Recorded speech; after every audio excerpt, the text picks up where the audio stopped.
for a treat tonight, because it doesn't matter who my opponent is, what name gets picked out of that basket. Just as always, I'm going to come out with a victory, and when I do, maybe it's one of the ladies from this section, or maybe this. Wait a minute. Possibly this section, one lucky lady will get a chance to ride aboard the Magnum Express.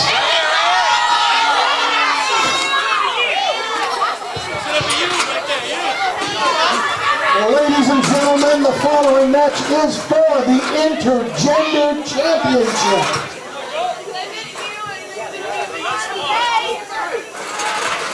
Miss Mandy, can we please draw the name?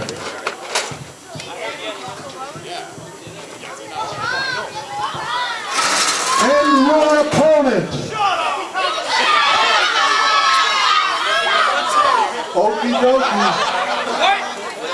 It is the lovely Golden Boy TC Reid.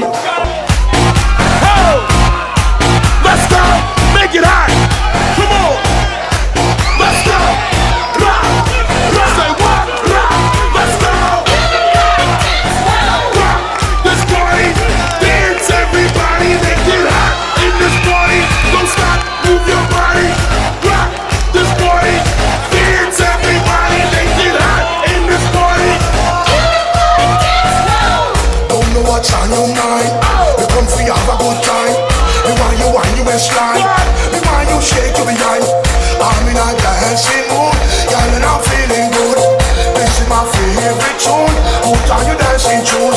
Gonna make you feel so good tonight, girl. Gonna make you sweat tonight, girl. We're gonna make you wet tonight, girl. We're gonna make you feel alright. I came to rock this party, 'cause I can make you feel alright. See you boy, rock your body, get straight through the night. Oh, you want this party? Oh, you want it now? Sweet boy, rock your body, 'cause I'm gonna make you mine tonight. Let's go! And in a surprising turn of events, folks, it looks that for the first time ever, the intergender title will be defended by two male competitors.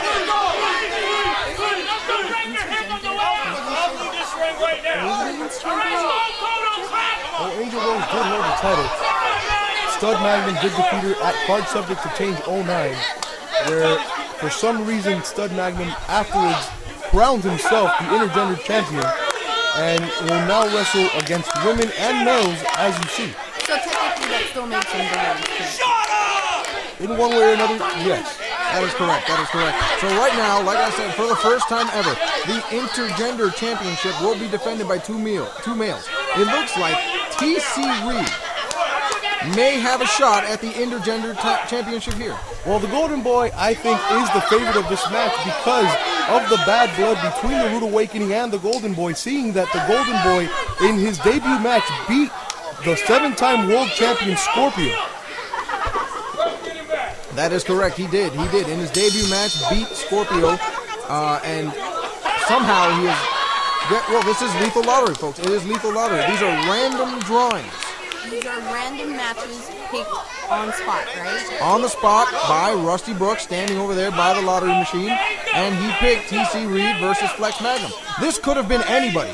Flex Magnum right now could have been defending his title against Joker.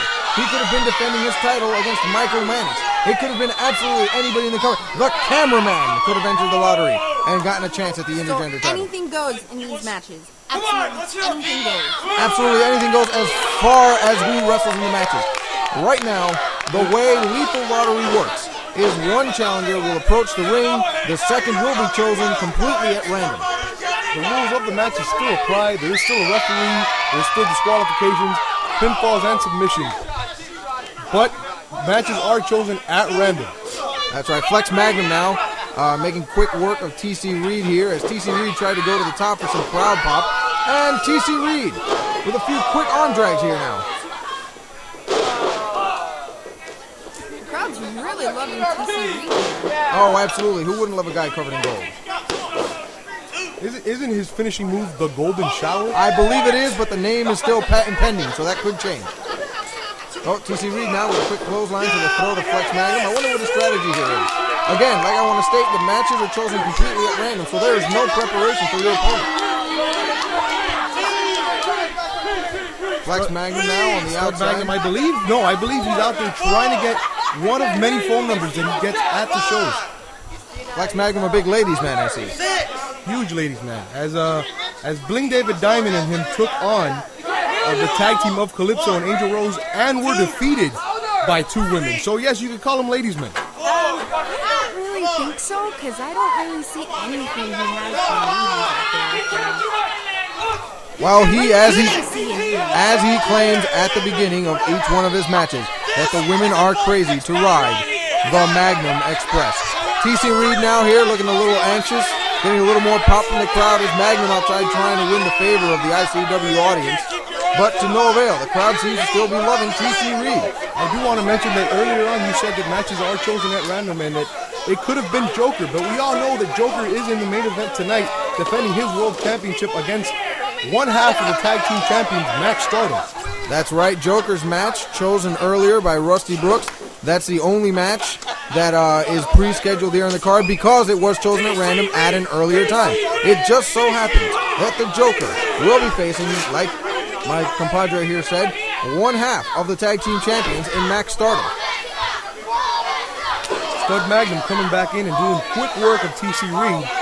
He has him fair into the corner and he's bringing him back to the middle of the ropes.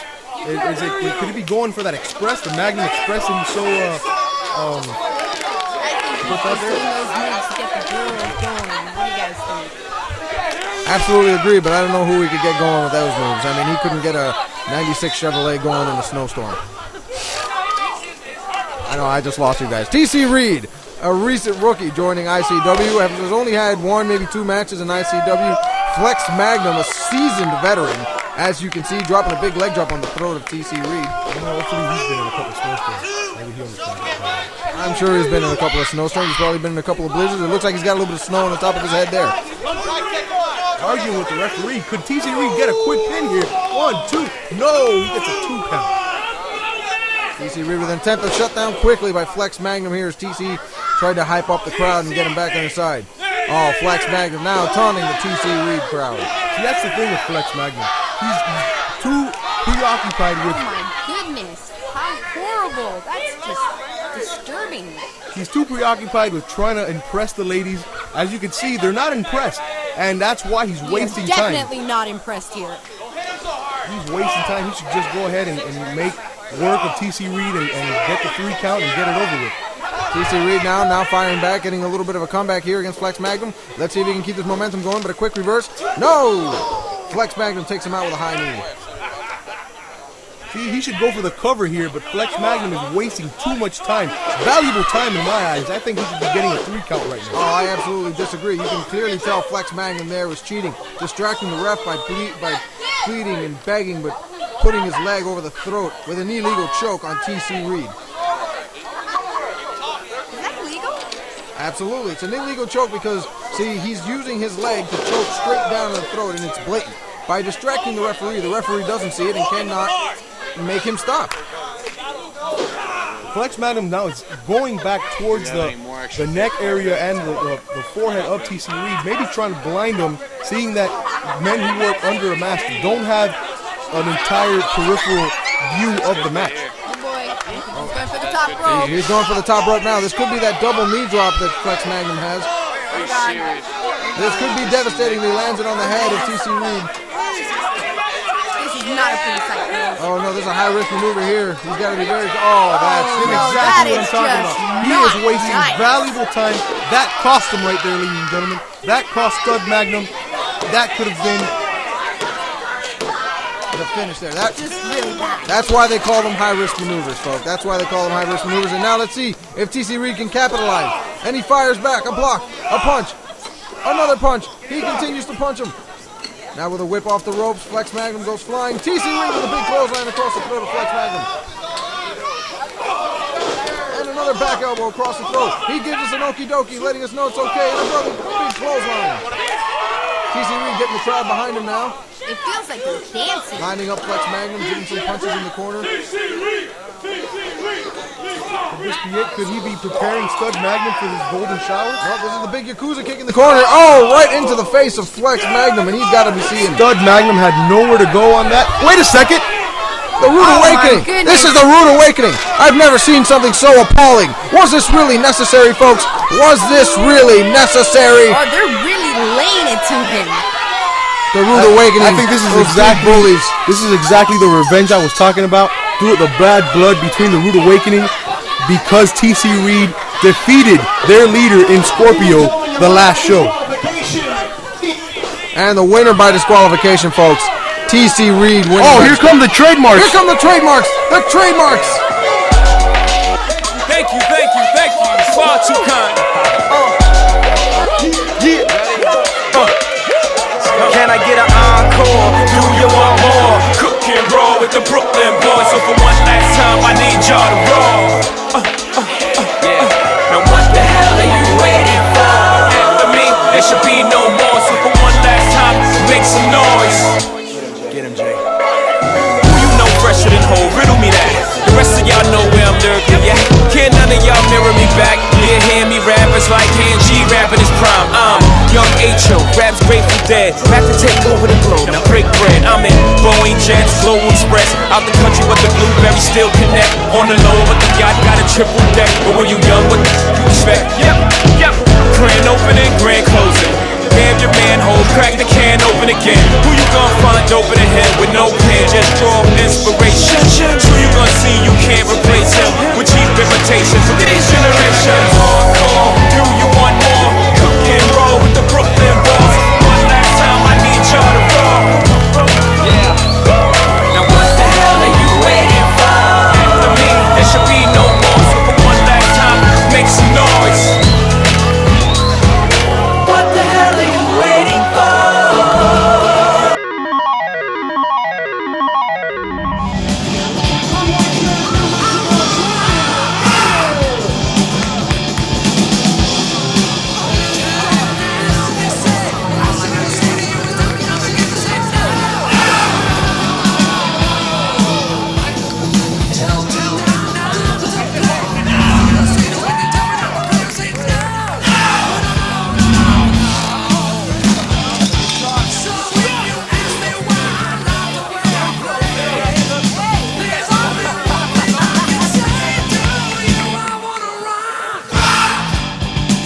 Ladies and gentlemen, and now to draw the opponent. Oh, wait a minute, what's this? What's this now? Is this the Hitman emerging from the bushes with a steel chair? And Jordan Rayner's oblivious. Jordan Rayner waiting for his opponent, and the Hitman just comes from behind with a chair shot right to his head. That's right, Jordan Rayner waiting for them to pick. Jordan Rayner waiting for them to pick his random opponent, and Hitman just brutally attacking him from the... Oh, and a big steel chair shot. No way I've even seen that coming. Jordan Rayner has no idea what's even going on. I don't even know Jordan Rayner knows who's attacking him right now. He probably doesn't. He didn't see it coming. He emerged from the bushes behind the ring to attack him with a steel chair. Took him down. He hasn't even gotten a look at his attacker. Why Hitman? I don't understand why Hitman is doing this to Jordan Rayner. Smashing his head against that steel chair, and Hitman just relentless. A brute. Oh no, wait, he's stopping himself. Could he be feeling some remorse right now? Could he be feeling sorry for what he's done? I don't know why. I still don't understand why Hitman is doing this to Jordan Rayner. Jordan Rayner waiting for his lethal lottery pick for his match tonight. Oh no, wait, he's setting him up. Oh! Sandwiching Jordan Rayner's head between the mat and that steel chair. This is outrageous, folks. This is the worst thing we've seen in ICW. Ooh, Jordan Rayner cut open by the steel chair. You see the blood dripping from his forehead. His face is just a crimson mask of red blood cells. Hitman, absolutely. I don't know what's under the mask of Hitman, but I'm sure that if we saw it, it would be an ugly, ugly truth behind there.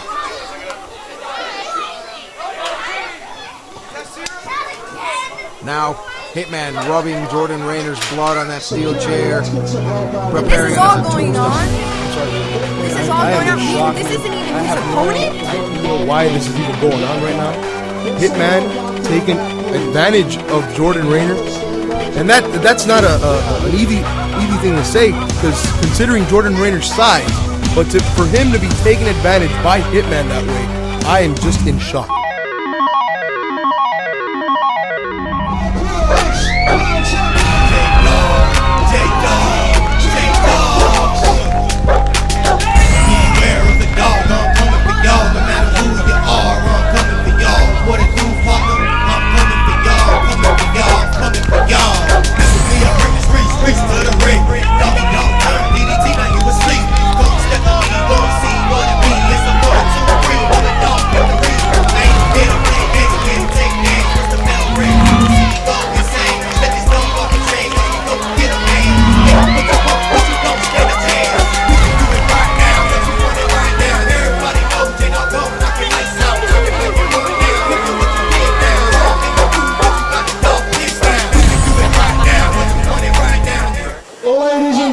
The following match is for the TradeMarX Championship. Miss Mandy, will you draw, please?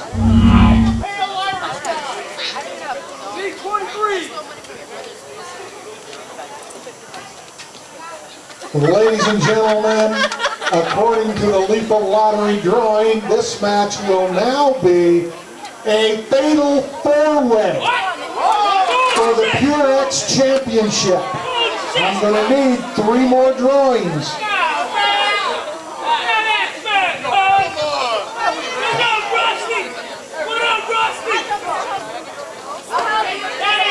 The first challenger, Arrogant Andy Alexander.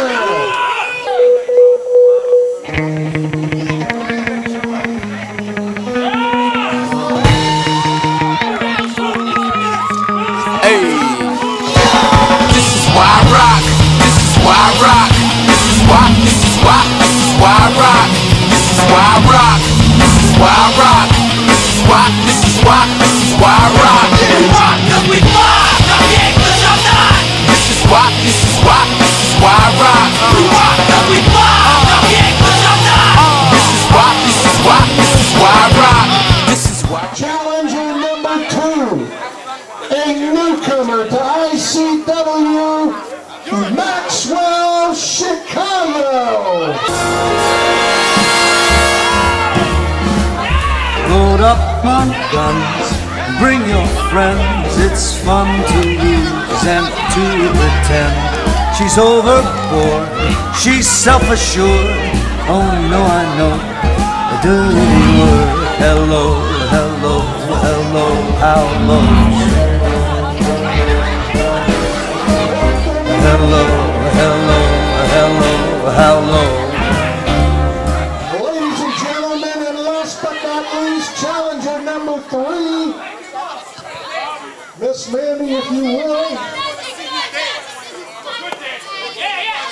Challenger number 3 is 1/2 of the former United States Tag Team Champions and a member of the Midnight Starts, ladies and gentlemen, the very popular Bobby Sanford.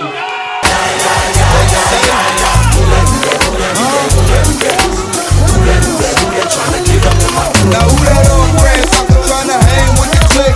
Buzzing like you came with the click, or would you hang with the click of the mistake? Or did you just write tips? The player, I don't know, you better tell me who you with. If you hang with the squad, you bound to get stars. Sucker boys running out, 2 players running all around. Here we go, trees, don't deal with OGs. You so fast, cookies might be the police. Alright?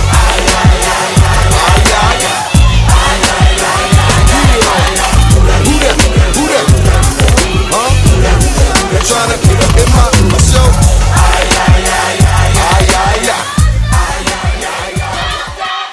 Now, just to remind you folks, this is a TradeMarX Crown title match, and Rusty Brooks has reached into the lottery pool and pulled out a 4-way match.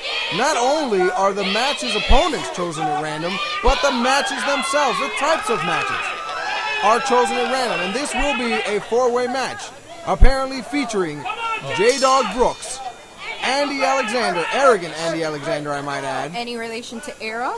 Not at all. One is ERA, the other one is AAA. So one is Era, the other one's R. So who do I call for my car if I'm like ever on the side of the road? That would be AAA. That's a completely different type of A. This match also features Bobby Sanford and a newcomer to ICW, Maxwell, Chicago. And it looks like J-Dawg and arrogant Andy Alexander, who we'll just call Andy Alexander from here on out to not confuse myself, started off. A little bit of an international maneuver here and a hip toss. Now let's not forget, we don't just have the PureX champion in the ring. We have a former tag team champion in Bobby Sanford, which comes from the Midnight Studs. Correct, Bobby Sanford holding the tag team title, the United States tag team titles, with JT Flash. So it's Bobby Sanford and JT Flash, the Midnight Studs, former United States heavyweight titles, and also both of them entrants in the PWI Top 500 list. That's very interesting. Now, hopefully in this match, we'll see more of a technical style of wrestling. Not what we saw in the last showing, where we saw a chair shot to the head of Jordan Rayner from the Hitman machine. How long has the champion held the title? Held it for a pretty long time. I don't exactly know the exact date. I'm going to look that up here, but J-Dawg has held the title for a long time. Before that, the title was held by, wasn't it Maxx Stardom who held the title before? That was well, J-Dawg has had it for a pretty long time. He's been in not one, but two Bull in the Rings, one of ICW's premier matches here, and he's won both Bull in the Rings to become the PureX champion. That is correct. Now J-Dawg here, I got to feel bad for Andy Alexander here. He's a newcomer to ICW, a lot newer, a lot less experienced than any of these other guys. But, like I've said before, this is lethal lottery. The matches are chosen at random. Andy Alexander getting a tremendous opportunity in what would be his first title match against the champion, J-Dawg Brooks.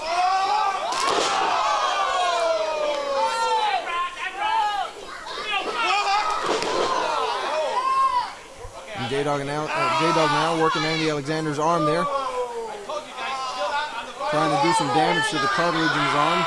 That doesn't look pleasant, Aaron. It's not at all. By wrenching back on that arm, he's separating the shoulder, he's separating the ligaments. Andy Alexander has no idea what he's in for. He's pretty much crushing him. Bobby Sanford now tagging his way into this match. I want to mention the referee in this match, Emma Yorks. For a woman that size, she's a very small woman, and to be able to go in there and dominate over four men, to be the person with all the authority in the ring. That's girl power there. That's right, Emma York's doing a tremendous job taking control of this match here. Bobby Sanford, as you just saw a few seconds ago, with a calf kick, flip maneuver, landing into a pin, something very rarely seen, if at all. Mr. Windy City, Maxwell, Chicago, in his first debut match in ICW, going up against former tag team champion Bobby Sanford. Let's see what Mr. Windy City has to offer ICW. Correct. Maxwell Chicago, a seasoned veteran here, working the crowd. Veteran outside of ICW, but his first appearance. Seems like Mr. Chicago and Mr. Sanford are having a little bit of a dance-off. That's right, and the crowd getting behind Bobby Sanford. Maxwell Chicago asking the crowd what's happening. Now a headlock. Bobby Sanford crushing the head of Maxwell Chicago, cutting off the blood flow circulation to the head. Big shoulder tackle by Bobby Sanford now. Big shoulder tackle and big matchup coming up with Joker and Maxx Stardom for that coveted ICW World Heavyweight Championship later on. That's right, folks. That match already being predetermined earlier in the show by random drawing. Right at the beginning of the show, right after the first match between Michael Mannix and Sean Prime, Maxx Stardom was chosen as the contender for Joker's heavyweight championship. Maxwell Chicago actually taking advantage of Bobby Sanford in here, biting his face, as you can see, taking him into the corner. That's gotta be an illegal maneuver, biting the face. Emma York giving him the count there, telling him to stop. Oh, winds up for a punch and misdirects you and kicks him in the stomach. That's right. Emma York doing her best here. I'm sure she doesn't want to disqualify people for any little thing. She wants to make sure there's a clear-cut winner to this match. She doesn't want the crowd to go home unhappy. The crowd doesn't seem like they're unhappy here. No, that's right. They're chanting, let's go, get it, get it. Again, that's let's go, get it to Bobby Sanford. Bobby Sanford now fighting back against Maxwell Chicago. A leapfrog there, showing the agility. Chicago must have some kind of karate background with all these kicks that he's been doing in this match. And J-Dawg with a kick of his own, maybe showing it how we do it here in the 305. That's right, J-Dawg from the Miami, representing the mean streets of the 305, Miami. Now coming into this match, moving quickly, Maxwell Chicago here. This could be a pin. No, broken up by Andy Alexander.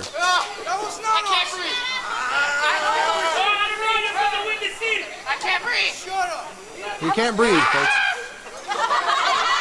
But apparently he can talk. J-Dawg choking the life out of Maxwell Chicago here with that vice grip over the head across the throat. Maxwell Chicago now fighting back. Oh, and J-Dawg pulling the hair. That was a little dirty, J-Dawg. Isn't there a move called the Dirty Dog? Let's not talk about that one. J-Dawg with a knee to the head of Maxwell Chicago, looking for approval from the crowd. J-Dawg, I don't think you could classify him as dirty. I think that he's a fighting champion. He will do whatever it takes to maintain the PureX Crown title around his waist. So pretty much for him, anything goes, right, boys? That's right. I hope that the Dirty Dog doesn't get it.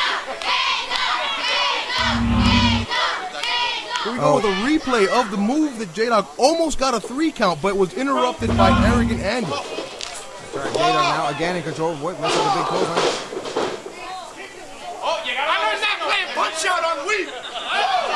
Apparently he learned that playing Punch Out on Wii, folks. I was not aware of that combination of maneuver, whatever you kids call it nowadays with the buttons. That's how we do it in Chi-Town. Gotcha. All right. I haven't. Oh, I've played Knockout on Wii, and you don't use buttons. You actually use the remote as a punch, or a source of punch. So you don't press a button. That's very interesting. J-Dawg now, with possibly a low blow there. Emma York might have missed it. It looks like he might have hit the stomach. Again, Emma York probably not wanting to end this match on some sort of disqualification or small maneuver. J-Dawg now with a submission. Bobby Sanford going to break it up, but deciding not to, and then decides to break it up. Referee doesn't look happy, but again, Emma York surely does not want to finish this match on some sort of ridiculous disqualification or any tiny thing. She wants there to be a clear-cut winner in this match. Maxwell Chicago winded. Ah! He's from the Windy City and he's winded. I made it funny. Not so funny. All right, that's right. J-Dawg Howard with the pin. And he gets the shoulder off. Andy Alexander gets the shoulder off. I got to tell you, Andy Alexander, for being a newcomer, only his second official match, here holding his own against 3 seasoned veterans. J-Dawg with a big calf kick to the face of Andy Alexander. Oh, whoop, there it is. Bobby Sanford, I think, made a tag to J-Dawg. He goes for the cover. No, there was no tag. There was no tag. Maybe Emma York did not see it. She did not call for the tag. J-Dawg here dragging Andy Alexander back in the big forearm. And a blind tag by Bobby Sanford bringing himself into the match. Look, there it is. Oh, and a big kick to the forehead of Andy Alexander. To the back of the neck. Bobby Sanford now. He did not stop. He got it done. You're correct. J-Dawg breaking up that count, though. He stopped Emma York from counting the 3. He was on her way down with the third hand, and J-Dawg stopped her hand from counting the 3. Big atomic drop from Bobby Sanford, and Andy Alexander feeling it. Big clothesline by Bobby Sanford. Coming in to break the count. Go together in time, and he does. J-Dawg breaking the count because the first pinfall in this match wins the PureX Crown Championship. But I want you to notice how gingerly J-Dawg broke that count. He did not hit Bobby Sanford. He did not drop a leg on Bobby Sanford. He gingerly pushed him off. I'm sure this is because J-Dawg does not want to make any enemies in this match. J-Dawg just wants his PureX Crown Championship around his waist by the end of the match. J-Dawg is just securing his win in this match. That's right, Andy Alexander now getting a bit of a comeback against Andy Alexander, against Maxwell Chicago. Going for the pin. Here we go. This might be his. As you saw how smart J-Dawg is, he wasn't accepting the tag from Mr. Chicago because he knows that Arrogant Andy at this point is giving him punishment and he does not want to interfere. He just wants to break up the count. Absolutely, I understand. Why be in there taking some punishment as you're giving it when you can just let somebody else give all the punishment and then you come up and pick up all the pieces? Correct. Andy Alexander with a big forearm to the back. Oh, did somebody see that? It was so quick, I almost missed it. It looks like Andy Alexander's complaining that Maxwell Chicago poked him in the eyes. And now a submission move from Maxwell Chicago. I believe it's called the Windy City. And a punch to the face by J-Dawg Brooks. This could be it. No, Maxwell Chicago kicks out. That was almost a 3 count. That was almost a 3 Looked like Maxwell Chicago was going to go for another punch out and decided to go ahead and tag Mr. Sanford in. Sanford and J-Dawg with a blind tag, returning the favor that Bobby Sanford paid him earlier. And a big chop to the chest. I'm still in awe with the fact that Emma York has the authority and has so much to grab everyone in this match and keep them in their corners. Those are some very devastating chops, and J-Dawg, I guess, using those chops to welcome Andy Alexander to the world of professional wrestling here. He's letting him know, kid, this is what you're in store for. J-Dawg now setting up for a high-risk maneuver on the top rope, and a big DDT from the top rope. Could this be it? 2. Oh, just a 2 count. Just a 2 count. Did Andy Alexander looks like he wasn't going to get up in time, but Maxwell Chicago broke up the count. And now it looks like the referee's lost control. Everybody's in the ring at once. She doesn't know who to send out, who to keep in. Super kick. Oh my God, he knocked him right out of the ring. Every man for himself. Wait a minute, J-Dawg now. Yep, J-Dawg throwing Bobby Sanford out. Bobby Sanford took out Maxwell Chicago. Now it's just J-Dawg and Andy Alexander. Can Andy Alexander capitalize here and win the Pure X crown in only what is his high-risk second match? maneuver. Andy Alexander going to the top. J-Dawg catch him in midair. Could this be the dog drop, ladies and gentlemen? I think it might be. This is what we're seeing. Modification dog drop. And he goes for the pin. This might be it. 3, and that is it, folks. That is it. J-Dawg still your Pure X crown champion. I'm a baby. Stay rich on the streets. Niggas talk about greatness whenever they speak about me. I ain't saying nothing with nobody, homie. I gotta get me. I ain't sleeping in days. I can go for 8 weeks. Cause I am the street.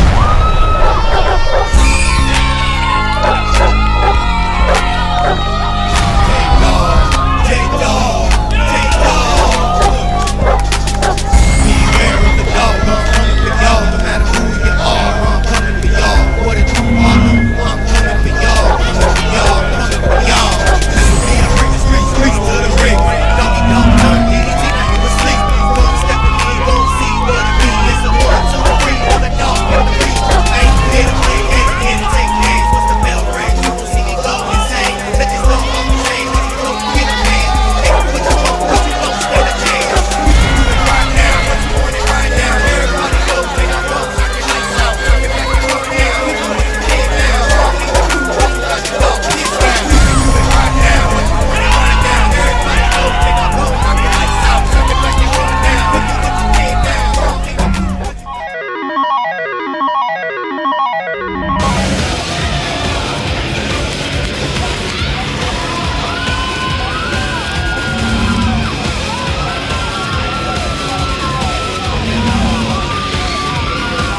for A-Poc. Chris Angel here, returning to ICW again after a long time absence, getting to face none other than Dash Maverick.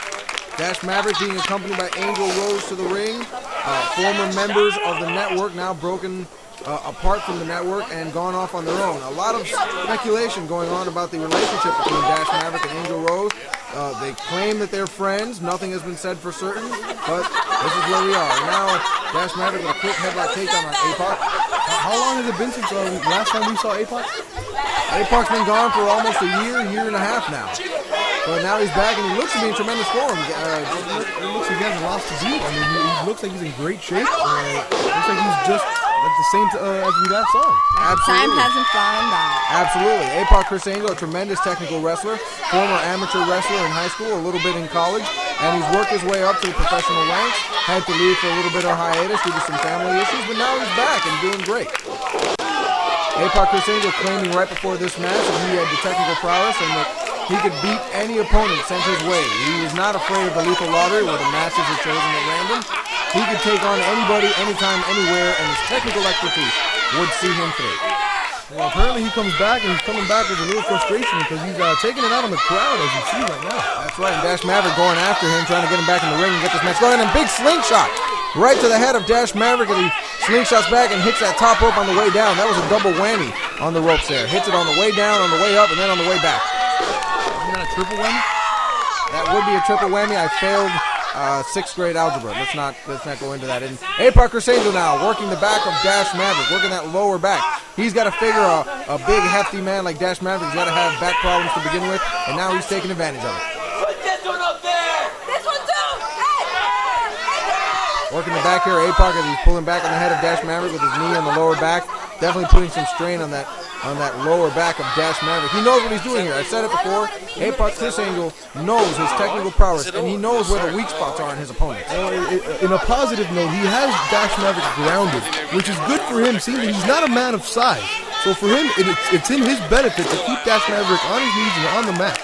That's right, bringing Dash Maverick down to his size as he keeps him down on the ground and he's working his back. Dash Maverick, if he gets up on his feet, Dash Maverick just might have the power to overcome the technical prowess of A-Poc Chris Angel. Dash Maverick now reversing that shot in the corner with a big back elbow and a huge clothesline taking down A-Poc Chris Angel. His back clearly bothering him at this point as he nurses the back. Well, A-Poc did go ahead and give him some good blows to the back, and he had him grounded for the majority of the match. And now Dash Maverick coming back with some high-risk moves and just hitting him with some drop kicks and some lariats. That's right, you can tell that back is bothering him. Whatever A-Poc did to him at the beginning of the match is definitely taking its toll. He's going to pick him up for his maneuver, that awesome move, and no, but he drops him. He drops him. Apparently the pain in his back is too much to bear and keep A-Poc up on his shoulders for that awesome move. A-Poc Chris Angel now coming back and attacking the back. Will Dash Maverick make it throughout the whole match with that pain? We've seen him do worse before. He's been taken out by the Rude Awakening and such. He's got heart. He's got determination. I asked Dash Maverick backstage why it is he does what he does. He says he does it for the fans. He does it for the cheers. He does it for the excitement. So it's the cheers that keep him going. Exactly. And if you listen to the crowd right now, they're chanting, "Let's go Dash," and that's got to be what's driving them right now. Through all that back pain. That's what's giving him the eternal weight. This could be it right here. Oh, how embarrassing would it be for A-Poc to have been missing out in action for such a long period of time and to get a pinfall on Dash Maverick. In fact, with Dash Maverick's back pain, maybe even a submission. How embarrassing would that be for Dash, for A-Poc to go ahead and make him tap? And we might see it here. We just saw the A-Poc slam, which is usually what signals the thing. Here we go. We see it again on the replay. It usually signals the end of a match. If A-Poc can get over there and get this cover on Dash Maverick, this could be over. This could be very embarrassing for Dash Maverick, as you were saying, too. No! Dash Maverick, very intelligent, knew where he was in the ring. Great ring psychology, knew exactly where the ropes were, knew he couldn't get his shoulder up, and went ahead and put his foot on the bottom rope. Very smart on the part of Dash Maverick. That's right. A-Poc now going back to work on the back of Dash Maverick, putting that knee into the lower back, working on the lower spinal column where all that girth of Dash Maverick usually sits on a day-to-day basis. As you can see, the referee asking for Dash's approval, but I don't know if Dash could go ahead and say like Dash is going to give up anytime soon. Like I said before, the crowd is chanting, "Let's go Dash," and here we go with a big It's called the Hitman's Paycheck. He just laid him down with the Hitman's Paycheck, and it looks like he's looking for a corner. The crowd is chanting, "Let's go, Dash." A-Poc seems to be a little dazed after that move. After having control of the match, he seems to, I guess he hit the back of his head on that move. Dash goes to the top rope. There we go, and the He big, nails it. the guillotine elbow drop, and this could be it. This usually signals the end of a match. No! A-Poc, Chris Angel. It wasn't enough to take A-Poc down. Here we go, we see the replay again, that big guillotine, bringing all 250 pounds of Dash Maverick's weight right on the throat of A-Poc Chris Angel here. Dash Maverick now lining him up, whipping him across the rope. No, wait, A-Poc Chris Angel counters, he goes for that A-Poc slam again, but no, Dash Maverick counters that. He picks him up. If he gets his head in there, he could get that. If he hits the awesome move, it's over, and there it is, that awesome move, ladies and gentlemen.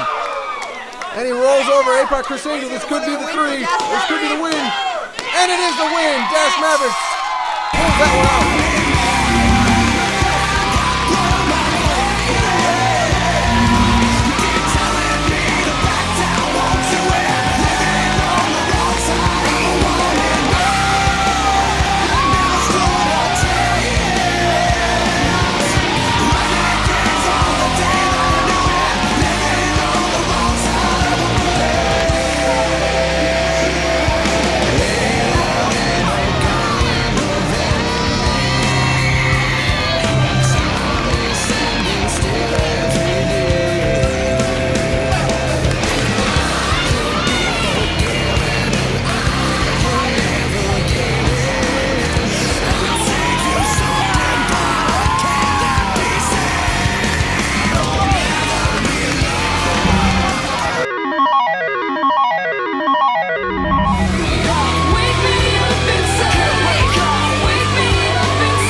Is the Hitman Machine.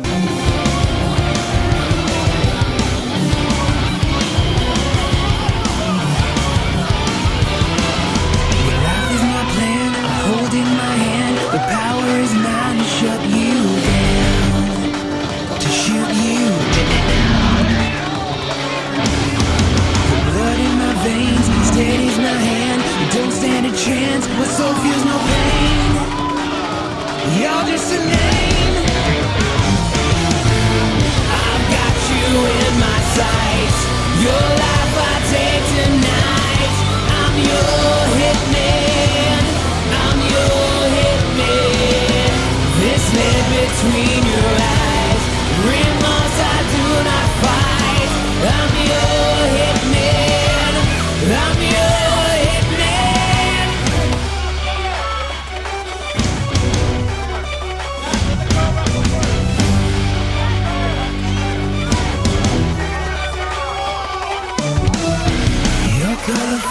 That takes you away to the next phase to erase.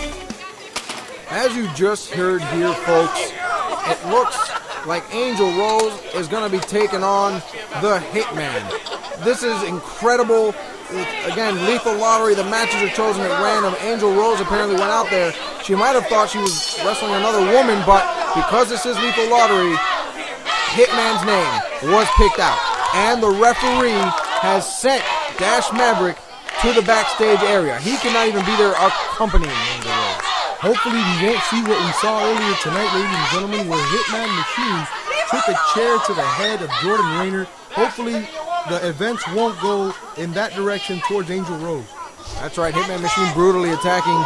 Wait a minute, Angel Rose here now getting a quick And a huge flying head scissors. Let's look at that again. It was so quick, we have to look at it twice. Huge flying head scissors to Hitman Machine, sending him to the outside. Angel Rose now with a suicide dive to the outside, right onto the head of Hitman. Angel Rose, I guess she knows here that she's going to have to make quick work of Hitman Machine. She's got to hit hard and she's got to hit fast in order to have any sort of advantage in this match. Angel Rose showing she's not scared. She's laying it down to Hitman. And I would say that underneath the mask of Hitman would be the face of a surprise match. This is true. I'm sure Hitman did not expect this kind of offense from little Angel Rose here. But Angel Rose, no stranger to working men. She has wrestled against none other than Flex Magnum, Stud Flex Magnum, and Michael Mannix previously. Angel Rose has wrestled to victory with some of them, has wrestled to a loss with other ones. Let's see how she does here against Hitman. Going to the corner, slice bread number 2. Can Angel Rose get a quick pin here on Hitman? Let's see a replay of that. The pinfall was it was only to a 2 count, but that was a very impressive move by Angel Rose here. Angel Rose seemed to hold up her own here against Hitman. Angel Rose is really proving that she can run with the boys here. That's right, Angel Rose. A man twice her size, not only in weight, but muscle. This guy looks like he's going to demolish Angel Rose, and she's holding her own up against Hitman. That's right, we just saw her get tossed through those ropes like a rag doll. Hitman, oh no, he might be going for the suicide dive here. But no, he scares Angel Rose by showing the suicide dive, but stopping himself short, and now he seems to be caressing Angel Rose. Grabbing her by the throat. Could this be a case of the Beauty and the Beast? Could Hitman possibly have some affections towards Angel Rose? But violence is the only way that the Hitman knows how to express himself. Where's Dash Maverick when you need him? Dash Maverick, like you saw before at the beginning of the match, being sent backstage. The referee, I guess, wanted to have full control of this match. He sent Dash Maverick backstage. Dash Maverick very vocal about wanting to take this match for Angel Rose. As you can see, ladies and gentlemen, the Lethal Lottery is not only about random picks, but also intergender matches. I was seeing an amazing turn of events. Angel Rose came out, and the name picked from the Lethal Lottery was the Hitman Machine. That's right, Hitman Machine. Angel Rose possibly, not knowing what she was getting into here when she went into the game of mercy with Hitman. And they lock up, and Hitman takes the advantage. Hitman, as you saw earlier tonight, has no mercy, no remorse for the actions that he does, making Jordan Rayner bleed from his skull. This man has no mercy. The game of mercy with him is not just that, but it's a game. That shows you exactly how much of a game it is here. Had the opportunity to pin Angel Rose, possibly for the finish, but he lifts her up. He just wants to punish Angel Rose, perhaps even get close to Angel Rose, be in the ring as long as possible. Angel Rose trying to fight back now. Hitman Machine pinning her down here. Angel Rose fighting back. Angel Rose actually fought back on that one. She lifted his arm straight off the ground. Angel Rose now making her way. She's up. She's got her knees up on top of Hitman. And she rolls him up. She rolls him up with a quick sunset flip. But it wasn't enough. Hitman powering his way out of that one. And with a big kick to the lower back of Angel Rose, takes her down. Let's not forget, ladies and gentlemen, later on tonight we have Joker, our heavyweight champion, going up against Maxx Stardom that we saw Rusty Brooks announce that match earlier tonight. That's correct, folks. We saw a tremendous main event. A never-before-seen main event of Maxx Stardom versus the Joker. Hitman Machine now grabbing Angel Rose by her hair, but mercilessly throwing her across the ring. Oh, my God. Hitman Machine seems to be treating Angel Rose just like any other guy out there. Worse. He's treating her worse than any other guy. He's throwing her around like she's his puppet. Grabbing her by the hair, throwing her around. Taking no mercy whatsoever. The Hitman is a bully. Earlier when he caressed her, it was a little gingerly as he was passing his arm through her hair. As he's doing now, gingerly brushing her hair back as he's choking her on the ropes. I'm telling you, this is the only way that the Hitman knows to show affection. Hitman Machine still happens to be a masked schizophrenic, as we see. He doesn't know what to do, whether to punish or caress the magnificent Angel Rose. I bet you he's enjoying this. I bet you he's enjoying every second of this. If we can take a look underneath the mask, underneath the persona of Hitman, you can see that he is just smiling under that mask. maybe he should go ahead and get a mask with a smile already on it. That's right. Then there would be no pretense about it whatsoever, folks. You would be able to see straight off that he enjoys delivering pain. Wait, Angel Rose here with a quick reversal. She might get him into a sunset flip again. And there we go, but to no avail. He powers his way back out of that one again. And he's up on his feet. Misses a kick to the face. And a roll-up by Angel Rose gets kicked off. I'm surprised on how Angel Rose is keeping her own here and not giving up against the Hitman machine. Oh, and a big boot to the face of Angel Rose. I got to tell you, the odds are against Angel Rose on this one. But if she keeps it up, if she can keep quickly, the only way I see her winning this match is by possibly rolling him up somehow quickly, trying to catch the Hitman off guard while he's caressing her or attempting to punish her in some way and roll her up for the victory. I think you're wrong. I think if she rolls him up, that would be great. That'd be a great accomplishment. But knowing Hitman's history, I see him getting disqualified in this match. That is true. That is also very possible. But as we've seen here today with Emma York, it doesn't seem that the referees are going to be willing to disqualify anybody quickly. It looks like they're letting all these matches go as long as they possibly can. They want the fans to go home happy. They're not going to disqualify anybody for any little thing. Hitman now wrenching the neck of Angel Rose against the ropes, choking her. Referee giving him a quick count, but he's not paying any attention to that. Hitman machine now controlling the hair of Angel Rose. I can't see what Hitman is possibly waiting for. And Angel Rose firing back now. Firing back. A few quick chops and a few quick forearms. And Hitman is thrown off his game. He has no idea what's going on. He's wobbly. But wait. No, he stops her. And a big slam by the Hitman machine. Angel Rose looks like she might have had a shot there. Might have had a quick comeback. But the Hitman machine shut her down just as quickly as she revved up. Hitman now almost toying with Angel Rose. What we need right now is for Angel Rose to get up and kick the Hitman's ass big time. This is absolutely true. Absolutely true. Angel Rose here needs to mount some sort of offensive. Needs to mount some. The crowd now getting behind Angel Rose here. Oh, and a big clothesline right to the face of Angel Rose. I got to tell you, it doesn't look good for our little Angel here in this match against Hitman. Something big. She's going to have to pull something big out of her hat to get this match against Hitman, to get the victory against him. Hitman now setting her up in the corner. Lifting her up, throwing her in. What's he possibly going for here? Puts Angel Rose into the corner. She hits it hard. Oh, Hitman looks very like methodical match between Angel Rose and Hitman Machine. Hitman is calculating every move that he's about to do very precisely. Like right there, missed the calculation as Angel Rose moved out of the corner. Maybe this is what Angel Rose needs. Maybe this is the point that Angel Rose needed for Hitman to just make one little mistake. That's right. Angel Rose getting a quick second burst of wind, moving out of the way, but unfortunately that missile dropkick cost the referee to apparently be knocked out by the strength of Hitman Machine bumping back into him. This is the firecracker. This is Angel Rose, the women's champion that we all know and love, the one that the fans come to cheer for. This is the Angel Rose that needs to get the referee up and get the 1, 2, 3 so she can get out of here victorious. Angel Rose going for the pin. He might have had a 3 count, but the referee wasn't up. And Hitman Machine now coming back and just punishing Angel Rose some more. Just end this match, Hitman. Why continue to punish Angel Rose? There's not even a referee to count to 3 anymore. Now he's just punishing her for the pure sake of punishing her. Hitman Machine picking up Angel Rose, about to set her up for a... He seems to be signaling towards his knee. Oh, and a big high knee right to the forehead of Angel Rose. I don't know how she's not knocked out by that, Hitman folks. brushing off his knee. Apparently, just that. He was signaling for the knee, applied the knee, and now dusting off his knee. What arrogance behind the Hitman. Oh, look at this. He's looking right into the camera. Like we can see your eyes, Hitman. What are you trying to tell us? What are you trying to tell us?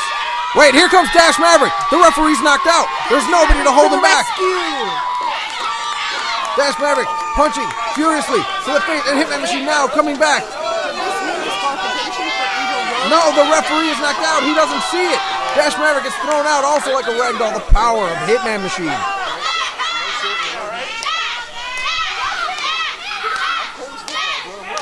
Hitman Machine taking the float.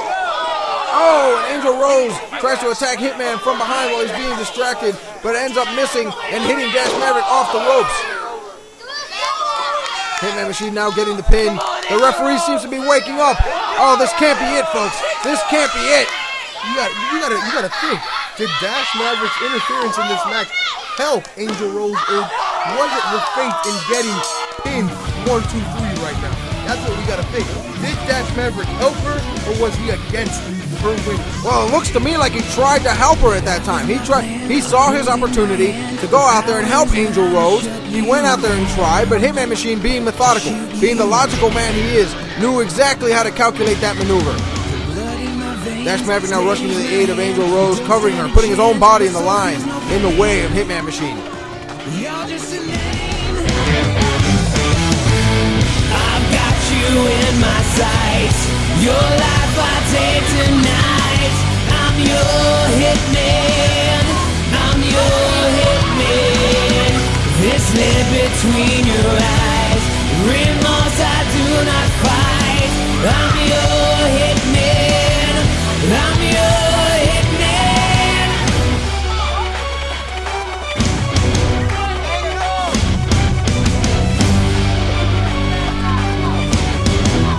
Dash Maverick now looking like he's going to say something. He requested the microphone from the ring announcer. And the crowd getting behind Angel Rose here.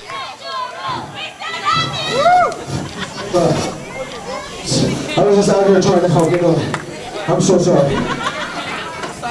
Now, I know I accidentally cost you a match last month. And now, we just lost this match.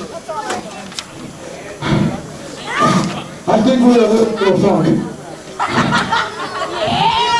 And I think it's because we're trying to keep this thing from everybody. And I think we just gotta let them know, because keeping it inside is what's killing us. So I guess, Angel, what I'm trying to say is,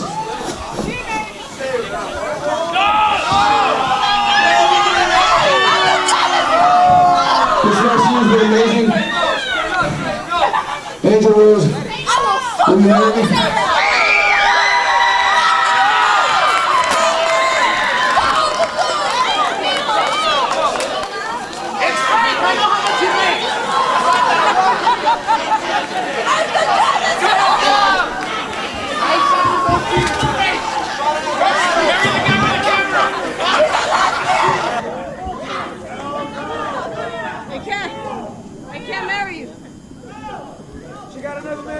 Angel Rose here saying she can't. I can't believe this, folks. Angel Rose, she's shaking her head no. You can't believe this. Dash Maverick can't believe this. The crowd can't believe this. This is incredible. I mean, there's been rumors circulating with Angel Rose. Dash Maverick finally admitting that him and Angel Rose have been in a relationship for the past couple months. He just got down on one knee and in front of everybody proposed to her. And she turned him down. It doesn't look like Dash Maverick was expecting this at all.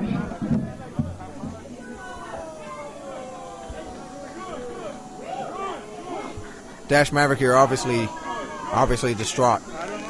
And Angel Rose having some comfort cream soda there, probably to ease the pain of what just happened. But Dash Maverick looking on in disbelief, as apparently the girl who's held his heart for the past couple of months has just said no.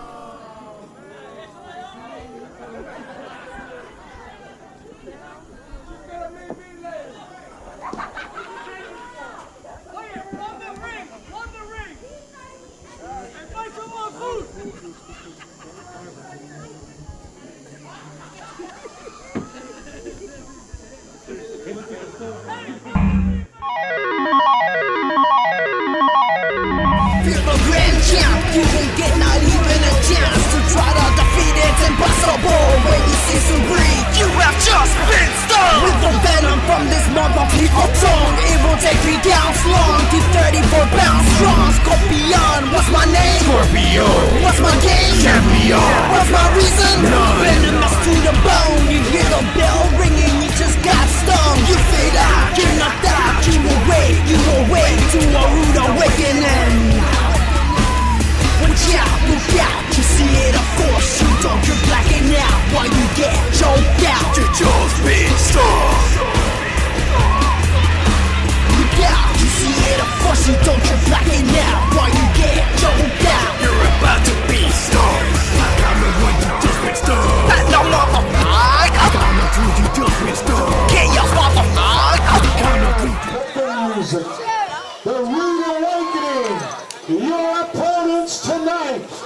Miss Mary, please.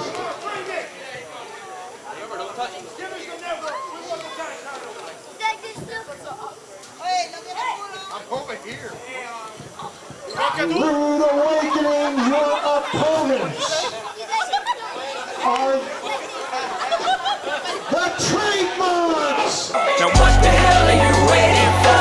After me, there should be no more. So for one last time, make some noise. Who you know fresher than Ho? Riddle me that. The rest of y'all know where I'm lurking, yeah. Can't none of y'all mirror me back. Yeah, hear me rap, it's like hearing G rap in his prime. I'm young H.O., raps Grateful Dead. Back to take over the globe, now break bread. I'm in Boeing Jets, Global Express. Out the country, but the blueberries still connect. On the low, but the yacht got a triple deck. But when you young, what you expect? Yep. Grand opening, grand closing. Grab your manhole, crack the can open again. Who you gonna find open a hand with no pen? Just draw inspiration. Who you gonna see you can't replace him with cheap imitations of these generations? Hardcore, do you want more? Cook and roll with the Brooklyn boys. So for one last time, I need y'all to roll. Yeah. Now what the hell are you waiting for? After me, there should be no more. So for one last time, make some noise. What the hell are you waiting for? Look what you made me do, look what I made for you. Knew if I paid my dues, how will they pay you? When you first come in the game, they try to play you. Then you drop a couple of hits, look how they wave to you. From Marcy to Madison Square, to the only thing that matters is just a matter of years. As fate would have it. The Rude Awakening here looking down the barrel of a loaded shotgun. It seems that in this lethal lottery match, it has been picked out that it will be the Rude Awakening versus the TradeMarX. And the TradeMarX making a rather impressive entrance, holding those brooms and sweeping the ring, almost symbolizing that they're taking out the trash here with the Rude Awakening. The Rude Awakening forming the team of Scorpio and Arson Blaze tonight. You know they have a lot of members, but tonight it's Scorpio and Arson Blaze with Allison Spade in their corner. That's right, and the TradeMarX here, fan favorites in ICW, the group of Adrian Marks and Jason Trade, making up the TradeMarX. That's where they got their rather inventive name. And what a coincidence that they had those last names, and that when joined together, they were the TradeMarX and not the Mark Trades. Good point. I don't know if it made any point, but good point. Jason Trade now starting this match off with Arson Blaze here. Arson Blaze, one of the newest members to the Rude Awakening, as we saw in Summer Brawl. Scorpio went out there, extended a hand, Arson Blaze took it, and him and his sister, Spade, are now members of the Rude Awakening. Well, Arson Blaze getting the upper hand here on Mr. Mark, or that's actually Jason Trade. You know what? The names are kind of confusing, seeing that they have the yellow and black gear. They look the same as tag team should. That's right. The TradeMarX here, debuting with this new gear here, trying to make a mark in ICW using colors that nobody else has, the yellow and black colors here, trying to stand out. And Jason Trade here now getting the upper hand on Arson Blaze. Flipping him across, and I want to remind you folks that later tonight, we still have our big main event of the Joker, the ICW champion, versus Maxx Stardom, one half of the tag team champions, one half of the network. That match was chosen tonight, folks, by Rusty Brooks. He reached his hand into that lotto picker, picked out Maxx Stardom's name earlier in the show, and now setting up that big main event. Scorpio here trying to come in for a save. But TradeMarX here with an impressive double team, taking out the big man Scorpio, 7-time world champion, outside the ring by the TradeMarX, a newly found tag team here in ICW. That's right, but not so newly found. They might be new to ICW, only this being their third, maybe fourth match in ICW. They're rookies by comparison.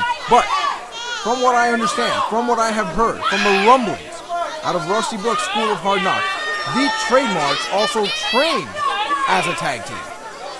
They've been planting the seed of their tag team roots as far back as the Rusty Brooks School of Hard Knocks.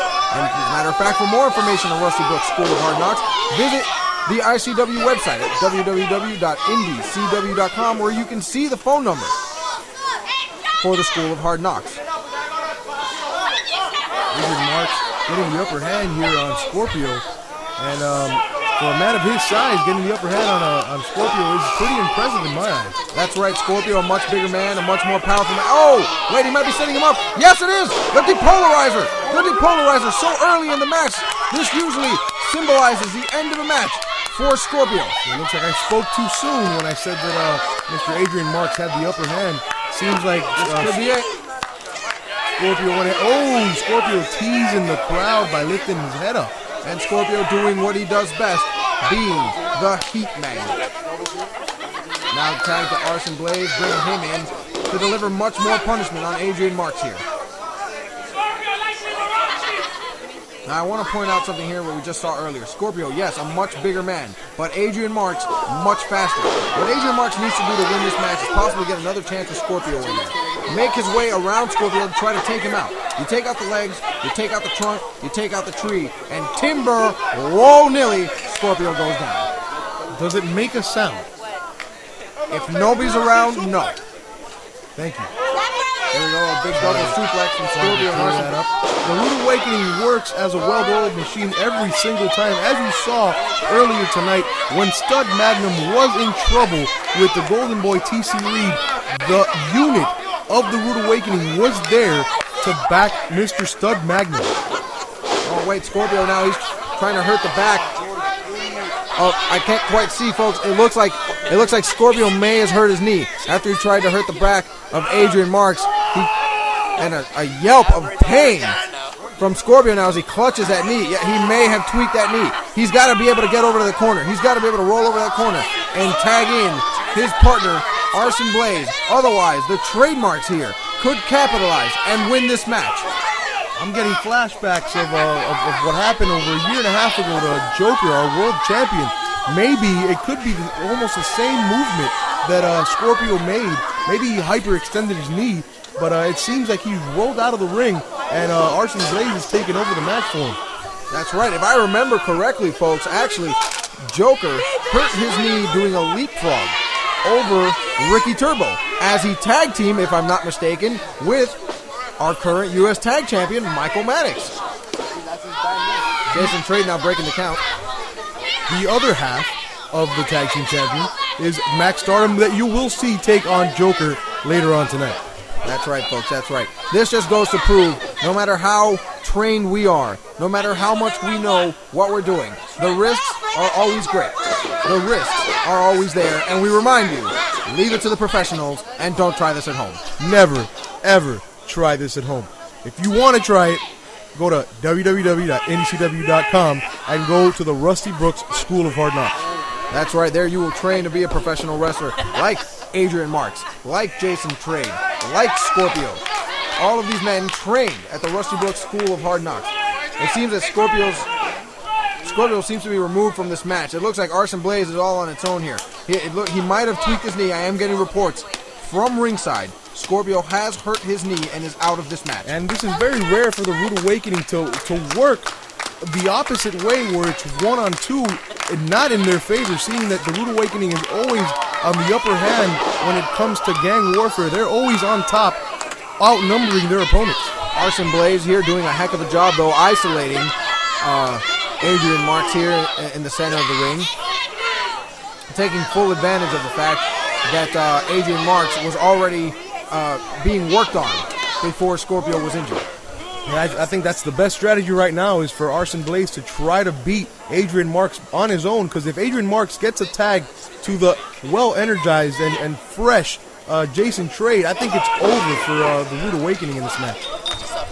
That is correct. Arson Blaze here needs to do whatever he can to keep Jason Trade in that corner and not let him come out. And doing a good job of that, going for a pin here. This may be it. Adrian Marks seems to be tired, but he powers out. He gets his shoulder up somehow at the last second. Scorpio now, you can see there in the front screen, is being helped out by Rusty Brooks also. Rusty Brooks, because Scorpio is a student of Rusty Brooks. Rusty taking great care to take care of his students.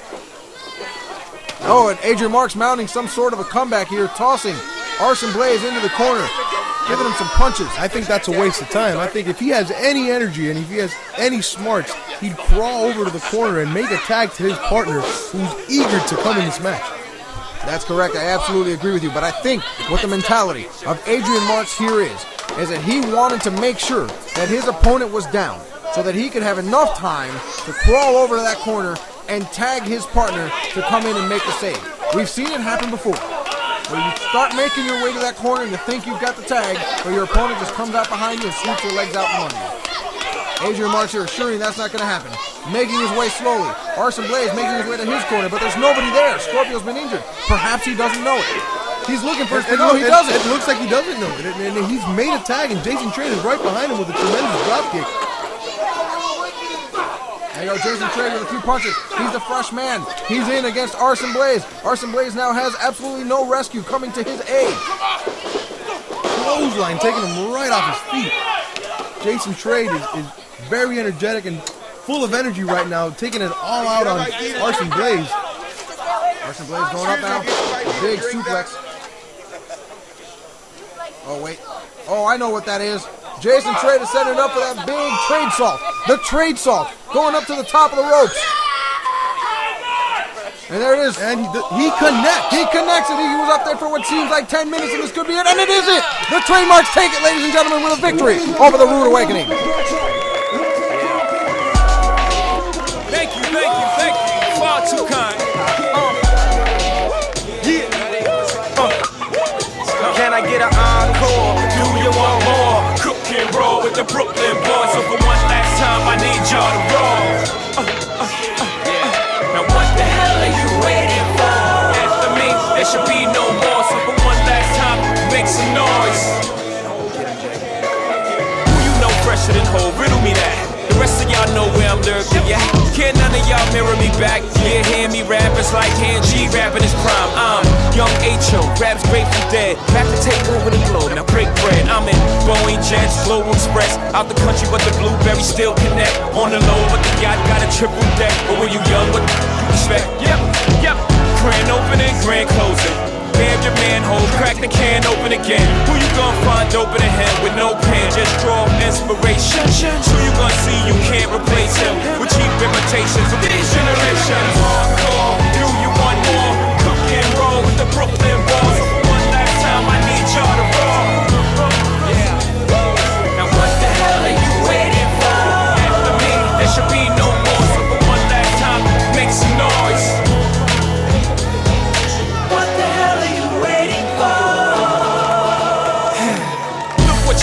Look what I made for you. Knew if I paid my dues, how will they pay you? When you first come in the game, they try to play you. Then you drop a couple of hits, look how they wave to you. From Marcy to Madison Square, to the only thing that matters is just a matter of years. As fate would have it, J status appears to be at an all-time high. Perfect time to say goodbye. When I come back like Jordan, we're in the 4-5. It ain't to play games with you, it's to aim at you. Probably maim you. If I owe you, I'm blowing you the smithereens. Except I take one for your team, and I need you to remember one thing. I came, I saw, I conquered. From record sales, sold out concerts. You want this encore? I need you to scream till your lungs can soar. Tired of being what you want me to be. Feeling so faithless, lost under the surface. Don't know what you're expecting of me, but under the pressure of walking in your shoes.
the YouTube champion, newly crowned YouTube champion, might I add. He earned it maybe a show and a half ago.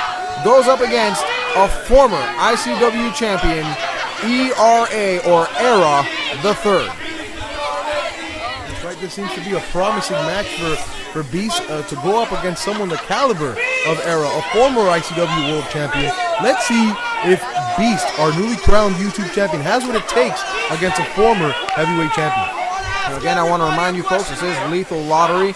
All the matches are chosen at random by Rusty Brooks over there at the Lottery Picker. The YouTube Championship usually retained for rookie upstarts or lower card performers to show their skills, to enhance their aspect in a title-winning opportunity. Here, the exact opposite.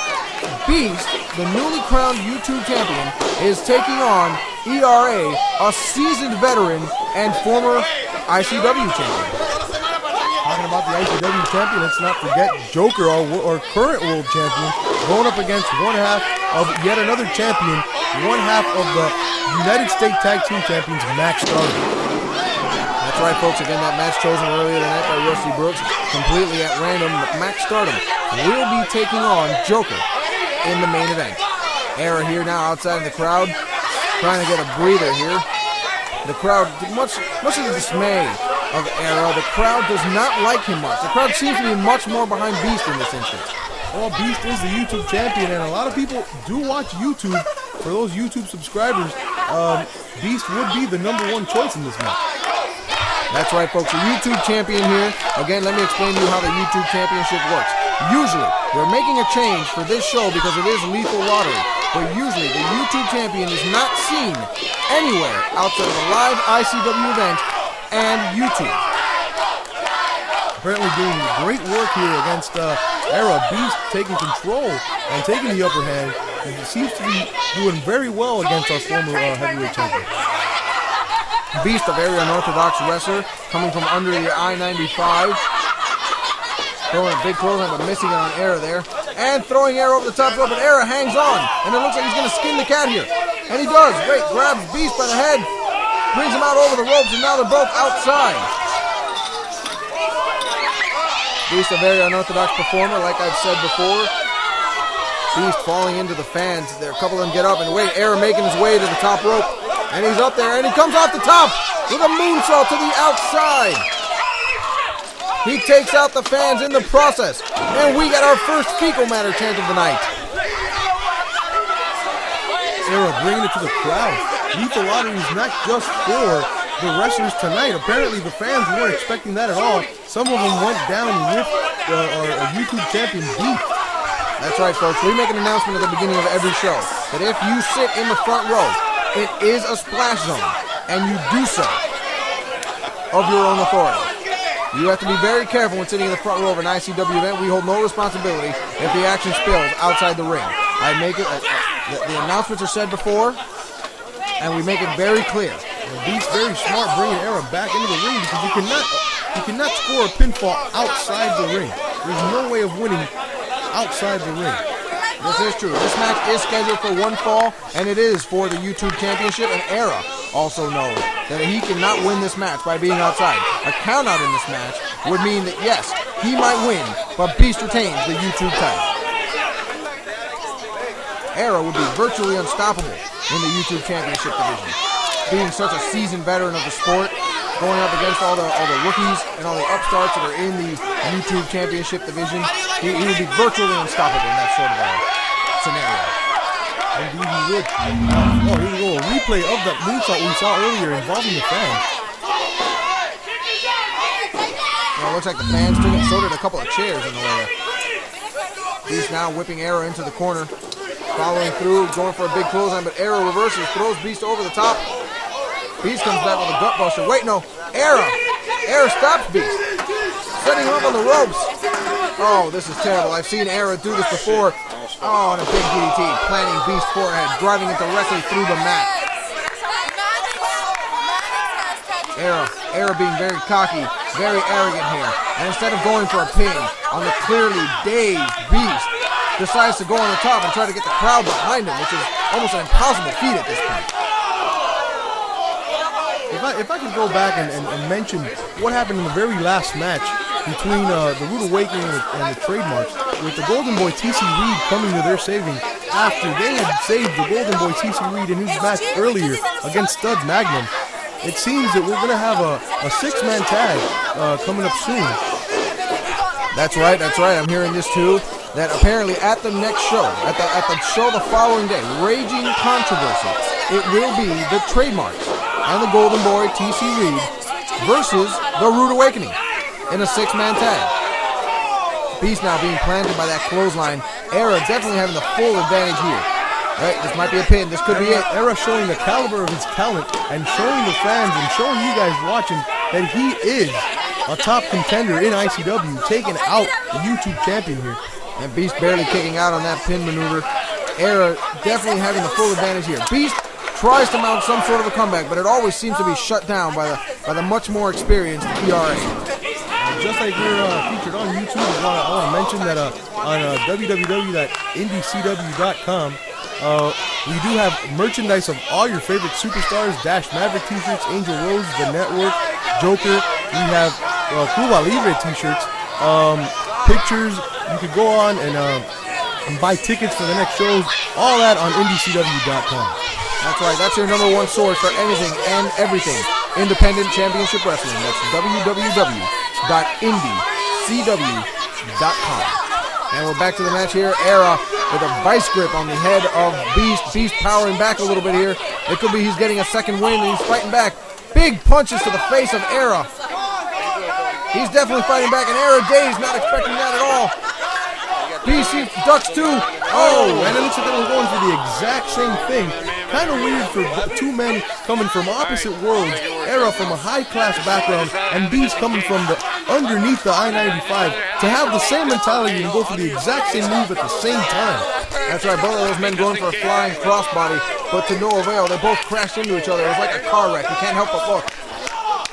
Oh, Era, the first to his feet. I don't know if that's an advantage or a disadvantage, seeing that Beast is coming off with chops and back forearms and elbows to his forehead. Beast mounting some sort of an offensive here. Era trying to back off, but he doesn't. Era trying to escape Beast, and it seems that he's gotten himself in a seesaw predicament with punches right to his face.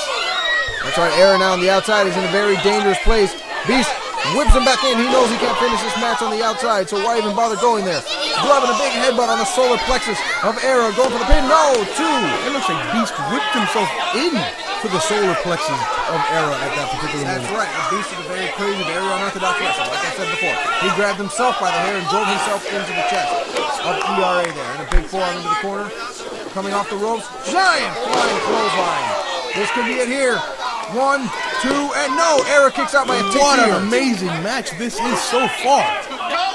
Beast grabbing the attention of the crowd. The crowd is behind him, chanting his name. They're chanting for Beast to win.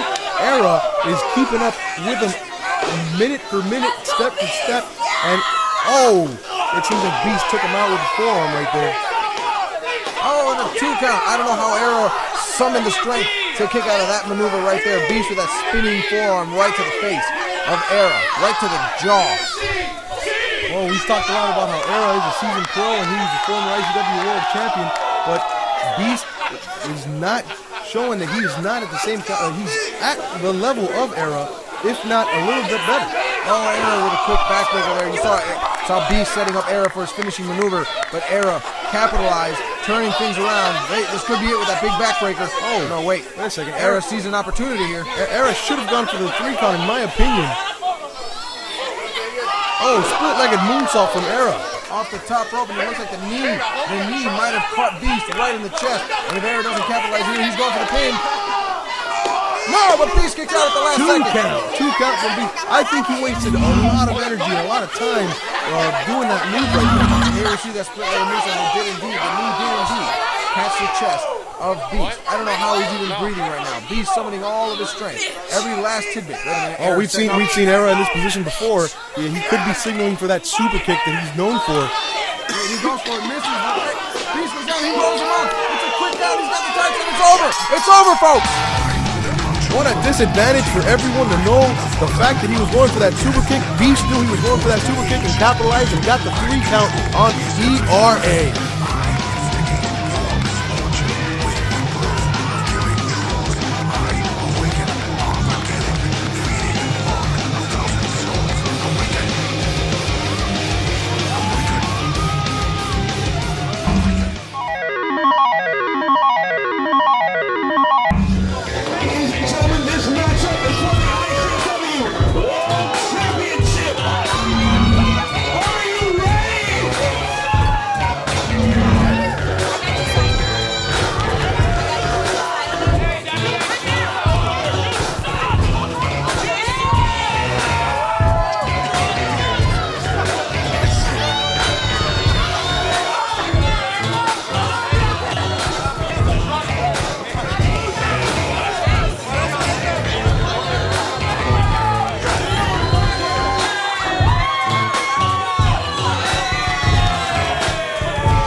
someone in the back that's hurt right now.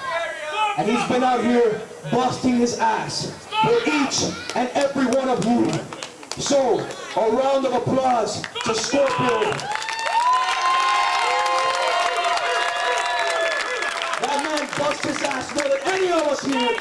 And tonight, Thank you, Scorpio! Thank you, Scorpio! Thank you, Scorpio! Thank you, Scorpio! Thank you, Scorpio! Thank you, Scorpio! Thank you, Scorpio! Thank you, Scorpio! tonight he needs each and every one of your prayers. So please, when you get home, keep him in mind. Thank you. Ladies and gentlemen, this matchup is for the ICW Championship. In this corner, the ICW champion from the Bellevue Insane Asylum, weighing in at 200 pounds, Joker!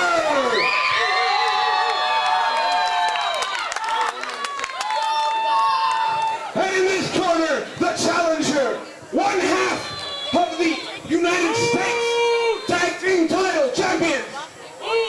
Coming in from the county of Dade at 195 pounds, the 5-star superstar, Maxx Stardom.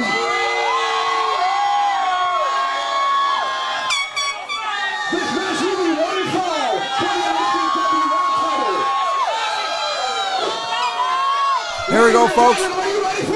The match you have all been waiting for. The highly anticipated match. We've been promoting it all night. It was announced earlier by Mr. Rusty Brooks. Finally, one half of the United States Tag Team Champions, Maxx Stardom, goes one-on-one with our heavyweight champion, Joker. Oh, wait, Maxx Stardom now going to the outside and giving a big slap to the face to one of our fans. And actually, if you look closely enough, it's former ICW performer, Ton.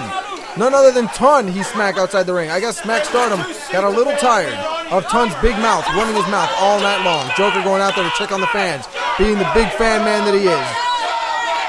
And Ton starting a Joker chant from the crowd. See, I don't know if that's such a smart thing on Joker's half, because if I were world champion, I wouldn't be too worried about the fans as much as I'd be worried about my opponent at the time, seeing that a very hungry Maxx Stardom is in the ring waiting for Joker to come back. That's correct. Maxx Stardom getting a huge opportunity here. It could have been anybody picked out of that lottery. It could have been the TradeMarX. It could have been Angel Rose. It could have been a cameraman, because everybody is entered in the lethal lottery, but it wasn't. The lethal lottery has chosen to be Maxx Stardom, and Maxx Stardom getting his first ever opportunity here at the ICW Championship against Joker. And here they go. They lock up. It's the first time these two opponents meet, and Maxx Stardom seems to be taken back. Joker taking the advantage of Maxx Stardom and taking him back to the corner. I can definitely tell you here it's going to come to two things. Joker has the size. Joker seems to have superior strength, but Maxx Stardom, not a weak man in his own right. Very big for somebody his size. Here, about to tie up with Joker, and now pushing Joker back. I'm telling you, we got to give it to Maxx Stardom here. Maxx Stardom, a methodical wrestler. He does think things through before he does it. So it might not come down to Joker's strength, but Maxx Stardom's wits in this match. Correct. Maxx Stardom, a very smart wrestler indeed. I got to tell you, if you take everything into account, absolutely everything into account, these two competitors are very evenly matched. That is true, and as you see, both competitors at the moment are champions in ICW. Correct. Maxx Stardom holding the United States Tag Team Champion along with Michael Mannix, both members of the network. Maxx Stardom now with a leg lock vice grip over on the throat of Joker. Joker kicking his way out. And Joker, of course, the ICW champion. But maybe not for long. Wait, 2 count. Maxx Stardom over on Joker there. As you see, very equally matched. Both competitors are at the top of their game. They both knew what they were getting into. Not being so surprised as all the other competitors in ICW today. They knew that they were going to get into this match early on. Other competitors didn't have the advantage that these two men have right now. Even says, and going back to what I said about an equally matched, the crowd even seems to be divided here. Half the crowd chanting for Joker, the other half of the crowd chanting, "Let's go, Maxx." It seems that there's no bounds here. It is a perfectly equal match, and I got to tell you, we're in for one hell of a ride here. And now in the Battle of Mercy here, The two men going chest to chest. Doesn't look like either man is winning this battle of mercy. Oh, wait, Joker seems to be having the upper hand right now. Oh, Maxx Stardom using his wits to take down Joker. But Joker putting his guard up, not letting Maxx Stardom get the drop on him. Oh, and a double knee drop right to the chest of Maxx Stardom. I don't know if that was such a smart move, seeing that Joker does have a history of knee injuries. To take Maxx Stardom down with his knees, it could have affected both wrestlers in my eyes. It probably did. It seems to have slowed Joker down a little bit, giving Maxx Stardom just enough time to come back and mount this little bit of an offensive here. Maxx Stardom taking the upper hand and whipping. Oh, a reversal from the Joker. With a big splash into the corner. Causing another big splash into the corner. See, this is where I think Joker's making a mistake. Instead of capitalizing on a fresh Maxx Stardom, he's going back and asking the crowd for their approval. But this is what Joker's all about. Joker's all about the crowd. He feeds off of the energy of the crowd. I gotta tell you, there's been times when I gotta imagine. That's exactly what I'm talking about. If he would have stayed focused on Maxx Stardom, he would have not allowed Maxx Stardom to escape in between his legs and get into that predicament. This is how Joker works. And a 2 count and Joker kicks out. Joker capitalizes on the fan. I have seen times when it has seemed impossible that Joker could come back for a victory, but the crowd starts chanting Joker, Joker, Joker, and he just jumps right up and comes back to mount the victory. This is why Joker's been champion for as long as he has. Well, tonight's a new night. It's Lethal Lottery. The Joker might not be as lucky as he has been in the past. Not saying that he's a champion because of luck. He is a fighting champion, but Maxx Stardom is also a fighting champion, and they're equally matched as we talked about earlier. Joker coming out of nowhere and punching Maxx Stardom in the face. It may have been a last-ditch effort right there. He was woozy. He seemed to be out of it. He might have even punched the referee if he was standing in his way. He just threw a fist out there and luckily caught the jaw of Maxx Stardom, giving him a little bit of breathing room. Maxx Stardom calling for the crowd to be quiet. Could he be signaling for the kick? Heard around the world. Oh, right to the spine of the Joker. That was a huge kick, and from what I've heard from people, when you get kicked like that by Maxx Stardom, and a 2 count and Joker kicks out, when you get kicked in the back like that from Maxx Stardom, you feel it all the way out through your kidneys. Maxx Stardom here now, continuing the offensive against Joker, definitely having the upper hand here. Big body slam on the Joker.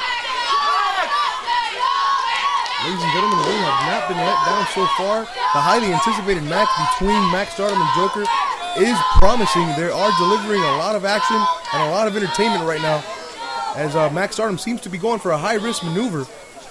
That's right. Oh, slingshot elbow drop over the top rope. Let's see if he can capitalize on this. I've got to tell you, personally, from what I've seen here so far, 1, 2, no, Joker kicks out. From what I've seen here so far, this Lethal Lottery event is definitely one of our more interesting events because you see very unorthodox matchups. People you would never think to be matched up have been matched up here tonight. We've seen intergender titles. We've seen intergender matches between the Hitman Machine and Angel Rose. This is correct. We've seen all sorts of tag team matches. We've seen a fatal 4-way match out of nowhere. As our last match was a former heavyweight champion Era taking on our current YouTube champion Beast. I'm telling you folks, this match, this event holds surprises at every turn. Oh, Joker now. He might have caught his second breath. He fired back with a clothesline on Maxx Stardom. Let's see if we can get over there and pin him. Maybe this might be a victory if he can just get up there fast enough. No, both men are down. Joker's calling over. No, it looks like both men are getting over at the same time. Joker mounting a little bit of an offensive here. And a big punch to the face. Another chop to the chest. A chop to the chest. As the match goes on, it seems like it's taking its toll on these wrestlers because they're both on their knees trying to get up, chopping each other down as if they were fighting for their last breath. I don't know what's keeping these men up. At any moment, a fly could sneeze and knock one of these men over.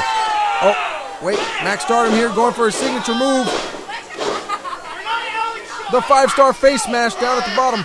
Wait, the Joker, he seems to be laughing it off. He seems to be laughing it off. This is exactly what we're talking about. Joker is not right. He comes from an insane asylum. The more punishment you give this man, the more he comes back at you. And now he's setting Maxx Stardom up for his own move. And he's up. He's doing it. He's doing it and laughing the whole way. this is a seesaw battle between two great talents. I don't know what's gonna happen next.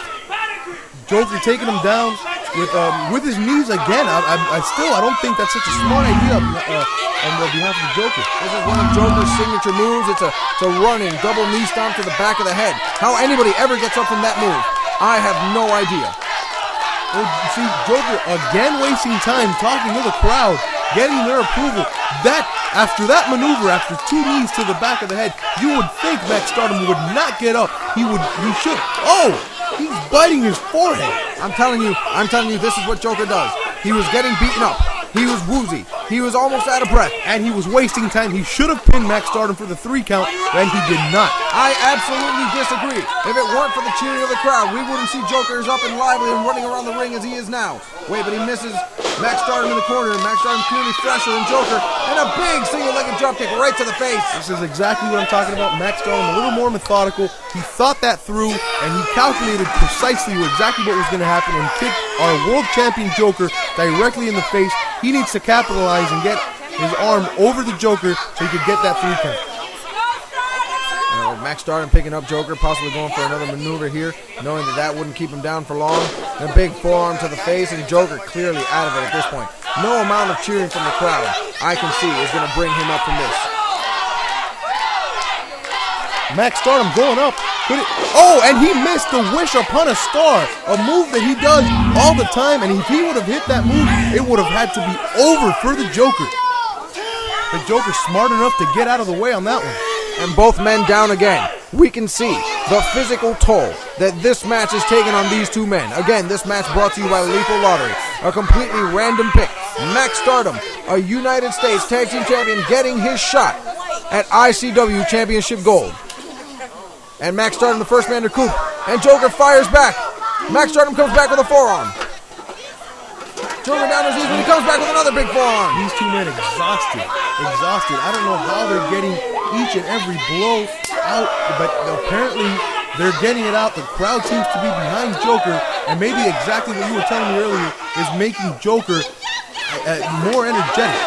I don't know how he's pulling it out, but apparently the cheers of Joker are getting him back to his feet. That's right, Joker with a calf kick, a spinning calf kick followed by a drop kick, and now he's clearly exhausted after all that. He might have gotten a second wind for about a second there, but I don't know if he can mount the offensive it's going to take to put down Maxx Stardom. And again, he misses in the corner. Did you see the frustration and the agony in the eyes of the Joker? You're not used to seeing Joker like that. You're used to seeing Joker with smiles and laughing at his opponents. But no, he's actually frustrated at the fact that he cannot get Maxx Stardom down. Joker, I'm sure, used to many opponents who are just as brutal as he is, but none as methodical and as intelligent and timely as Maxx Stardom. Maxx Stardom now taking advantage of the fact that Joker is setting up for a move. And Joker retaliating and doing the exact same thing, maybe getting at the same level as Maxx Stardom. As a champion, you have to think like your opponents, and you have to change with the times and with your opponents. You cannot have the same style of wrestling as champion. You have to change with the times and change with your opponent. Maxx Stardom now laid down on the ground, and Joker has to drag him in to go for the pin. Oh, he could have gotten a pin on that one, but I have a feeling that the time it took for him to drag Maxx Stardom back to the middle of the ring to get that pin is what gave Maxx Stardom enough time to recuperate and kick out on that maneuver. This crowd is hot. They're jumping, they're screaming. They're as entertained as we are, and hope that we could see an awesome finish in this match that we have been promoting throughout the entire show. And the merry-go-round maneuver out of nowhere from Joker, and let's look at it again. There it is, the merry-go-round maneuver. Maxx Stardom seems extremely stunned after that. Seems like he's seeing stars. Well, Joker's setting him up. This looks like Joker might be going a little old school on this move and going for the no laughing matter. But Maxx Stardom reverses, gives a dropkick, and Joker's outside the ring. Maxx Stardom needing to do something here. He knows he can't win this match outside. And Joker with a big uppercut as Maxx Stardom. An uppercut to Maxx Stardom. As Maxx Stardom tries to climb. As you see the fans moving out of the way, they don't want to get trampled like they did in the last match with Era and Beast. They're a bit smarter this time, and they're moving out of the way for these competitors. Joker clearly doing the smart thing and staying outside. He knows he can't lose his title by countout. But wait, what's this? He's going in. It looks like the cheering of the crowd is making him want to go back inside and finish this off. Joker going for a high-risk maneuver here. Could he be going for his frog splash? That's right, the big frog splash from Joker off the corner. He's feeding off the crowd. This is how he's getting this energy. Again, if he hits this, he's it's over. wasting too much time. No! Oh, Maxx Stardom put his knees up. Let's look at that again. Maxx Stardom getting those knees up at the last second. Right to the abdomen, the abdominal area. Instead of that working for the Joker, that worked against the Joker. All the air out of the body of the Joker came out with the knee strike to the sternum. Oh, and it looks like Maxx Stardom is setting up for the plasma crunch. He's setting up, he hits this. He hits the connected. plasma crunch. This could be it. We could have a new ICW champion if Maxx Stardom could just scroll over and capitalize on this maneuver. No! Joker kicks out at the last second. Amazing matchup between these two competitors. I have never seen anyone get up from the plasma crunch. Never ever. But Joker seems to have willed the strength. He seems to have siphoned the energy from the crowd, from the cheers, from everybody outside the ring chanting Joker, Joker, and that is giving him strength enough to kick out of the plasma crunch. He's going for it again. Going for it one more time, ladies and gentlemen. There's no way Joker, wait, he fights back. Joker fights back. He's got him with a big Russian leg sweep. And it's the straitjacket. The maneuver he calls the straitjacket. He's got him in, and this could be it. He's got it locked in. Maxx Stardom needs to hold on. If he quits, if he taps here, it is the end, and we will not see a new champion tonight. Maxx Stardom, he's got a tremendous opportunity here to be champion, and Joker turns him away from the ropes. Maxx Stardom can't get to the ropes now. He taps out. He taps, ladies and gentlemen, and still your ICW Heavyweight Champion, the Joker.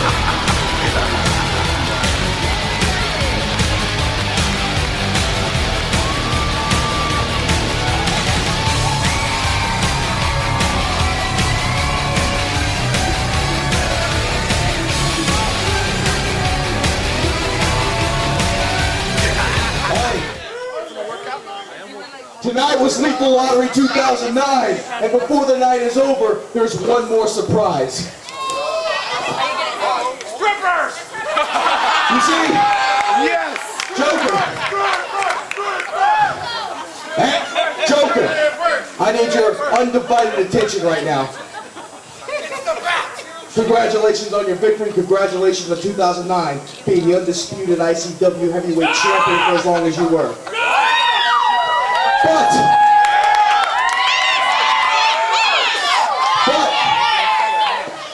as good as your year was, my year was absolute crap.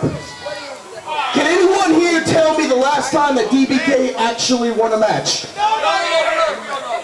Hey, I love you guys. I love performing, but everybody loves to win every now and then.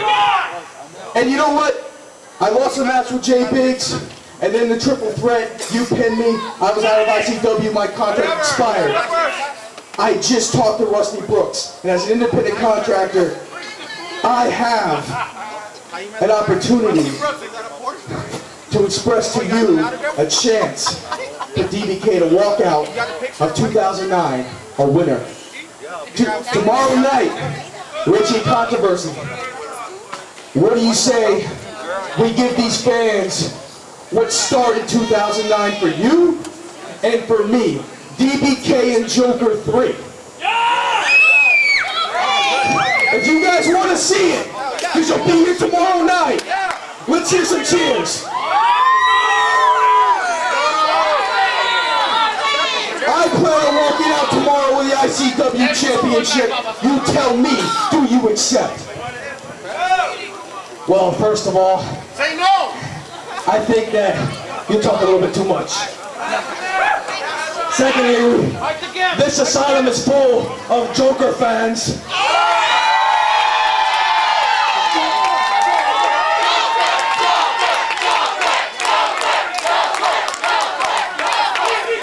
Which is exactly why not only do I accept your challenge, but tomorrow I will walk out your ICW World Heavyweight Champion.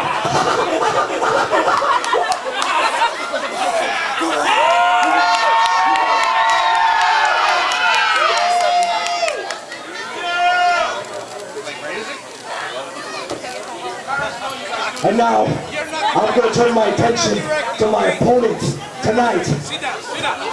I've had matches this entire year, but you, my friend, have fought like the best of them. I would like to extend my hand and thank you.